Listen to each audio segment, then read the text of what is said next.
নমস্কাৰ বন্ধু বান্ধৱীসকল, নতুন এটা ভিডিঅ'ত সকলোকে স্বাগতম জনাইছোঁ। আজিৰ ভিডিঅ'ত আমি অসমৰ মটক জনগোষ্ঠীৰ বিষয়ে কিছু থুলমূলকৈ আলোচনা কৰিম। এতিয়ালৈকে যদি মোৰ চেনেলটো কোনোবাই ছাবস্ক্ৰাইব কৰা নাই, আপোনালোকে ছাবস্ক্ৰাইব কৰি লওক আৰু যদি চেনেলৰ মেম্বাৰ হ'ব বিচাৰে তেনেহ'লে জইন বুটামত ক্লিক কৰি আপোনালোকে মেম্বাৰ হ'ব পাৰিব। আহকচোন এতিয়া ভিডিঅ'টো আৰম্ভ কৰোঁ। মটক অসমৰ এটি অতি পুৰণি টাই মংগোলীয় জনগোষ্ঠী। মটক শব্দটি টাই ভাষাৰ শব্দ। টাই ভাষাত ম মানে শক্তিশালী, বুদ্ধিমান বা ৱানী আৰু টক মানে উপযুক্ত, জোখা, তুলাচনী অৰ্থাৎ উপযুক্ত, জ্ঞানী, শক্তিশালী পণ্ডিত লোক। 1228 খ্ৰীষ্টাব্দত চুকাফাই অসম নামৰ এই ভূখণ্ডলৈ গিৰিপথ অতিমা একনি অহাৰ সময়ত প্ৰাচীন অসমৰ সৌমৰ পীঠত মটকসকলে সৰু সৰু ৰাজ্য গঠন কৰি একোজন মুৰব্বীৰ অধীনত বসবাস কৰিছিল। কৃষিকৰ্ম আছিল তেওঁলোকৰ মূল জীৱিকা।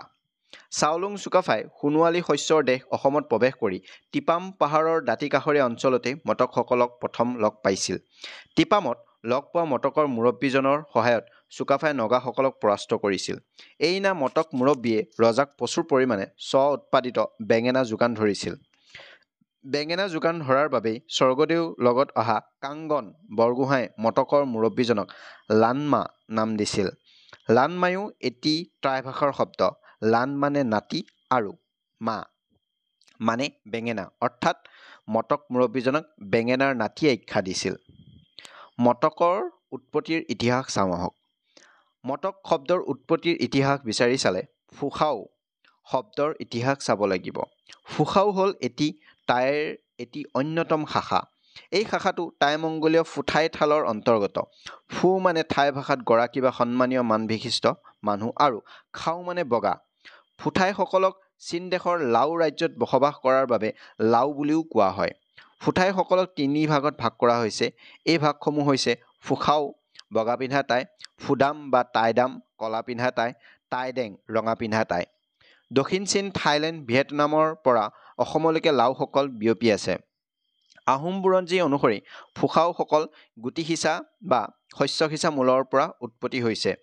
শস্যৰ পৰা জোনা সিঁচা মূলৰ ফুকসকলৰ পৰাই মটকৰ উৎপত্তি হৈছে। আন এটি নিৰ্ভৰযোগ্য তথ্যৰ পৰা পোৱা যায় যে স্বৰ্গৰাজ ইন্দ্ৰই শুনলুং শুনলাইক ৰাজ্য স্থাপনৰ বাবে পঠোৱাৰ সময়তে কৃষিপিতৃ চাওফুৰা আলঙৰ আবিৰ্ভাৱ হৈছিল।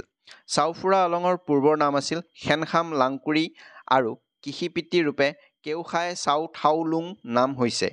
এইজন সেনাসাৰম বংশ পৰম্পৰা আৰম্ভ হয়। অতি প্ৰাচীন ইউনান আৰু হুনান সভ্যতাৰ পৰা এই সভ্যতা খ্ৰীষ্টপূৰ্ব 4000 পৰা 3000 বছৰ পুৰণি। কৃষিপিতৃ পুৰুষ চাওফুৰা আলঙৰ সপ্তবংশতেই মটকসকলৰ উৎপত্তি হৈছে। টাই মংগোলীয় মূলৰ মটকসকলে আদিতে চীন দেশৰ মুংফি বৰ্তমান সম্ভৱত ইউনান প্ৰৱেশত বসবাস কৰিছিল। সময় বাগৰাৰ লগে লগে মটকসকলে জনসংখ্যা বৃদ্ধিৰ বাবে হওক বা অন্য কাৰণতেই হওক কৃষিভূমিৰ সন্ধান কৰি অসম অভিমুখে যাত্ৰা কৰে। চীন দেশৰ ইউনান প্ৰদেশৰ ফালৰ পৰা থাইলেণ্ড, ম্যানমাৰ হৈ প্ৰাচীন অসমত প্ৰৱেশ কৰি তেওঁলোকে টিপাম পাহাৰৰ দাঁতিকাষৰীয়া অঞ্চলত প্ৰাচীন পৰম্পৰা ৰক্ষা কৰি আদি ধৰ্মকে পালন কৰি গাঁৱলীয়া কৃষিভিত্তিক এখন সমাজ প্ৰতিষ্ঠা কৰি ত্ৰয়োদশ শতিকালৈ বসবাস কৰিছিল। এই মটককে চুকাফাই টিপামত লগ পাইছিল আৰু ফুসাও পৰিয়ালৰ বুলি চিনি পাইছিল। মটকৰ পৰম্পৰাগত ধৰ্ম। টাই মংগোলীয় জনগোষ্ঠী হিচাপে মটকৰ পৰম্পৰাগত ধৰ্ম হৈছে টাও। তেওঁলোক প্ৰকৃতি জগতৰ গাঠিয়াল দেৱতাৰ পূজা কৰে। জীৱ-জন্তু গৰাকীৰ ভিন্ন দেৱতা উপৰি পুৰুষ মৃতুক দেৱতা, জগত মাতৃ আই, লক্ষ্মী আই আদি ভিন্ন দেৱতাৰ বিশ্বাস কৰে। পাছলৈ মটকসকলে সপ্তদশ শতিকাত কালসংহতিৰ প্ৰৱৰ্তক গোপাদেৱৰ শিষ্য অনিৰুদ্ধদেৱে প্ৰচাৰ কৰা মায়ামৰা বৈষ্ণৱ ধৰ্ম গ্ৰহণ কৰিছিল।